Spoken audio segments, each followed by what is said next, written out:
Hi hello welcome to our channel. ఈరోజు రోజు మనం అన్నం కర్రీస్ తిని తిని బోరు కొడుతుందా? ఈరోజు కొత్తగా ఇలా ట్రై చేద్దాం రండి. క్యాప్సికమ్ నింపుడు కర్రీ. దీనికి ముందుగా క్యాప్సికమ్ ఈ పప్పుల పొడి కావాలి.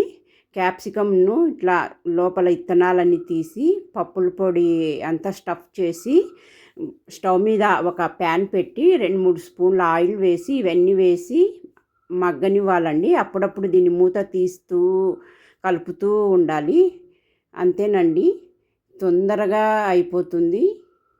దీంట్లో మనకి పప్పుల పొడి వేసుకున్నాం కదా, దానికి పుట్నాలు, సాల్టు, కారం, వెల్లుల్లిపాయలు, జీలకర్ర ఇవన్నీ వేసుకొని మిక్సీ వేసుకోవాలండి.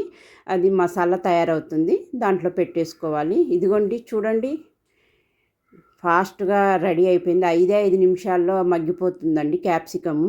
అన్నంలో వేసుకొని తింటే ఇది చాలా బాగుంటుందండి. పైన ఇలా కొద్దిగా పప్పుల పొడి ఇలా వేసుకుంటే ఆయిల్ అంతా ఇలా పీల్చేస్తుంది. మనకు కూడా అన్నంలో కలుపుకోవడానికి బాగుంటుందండి. తయారైపోయిందండి. చూడండి, వీడియో నచ్చితే ప్లీజ్ సబ్స్క్రైబ్ చేసుకోండి.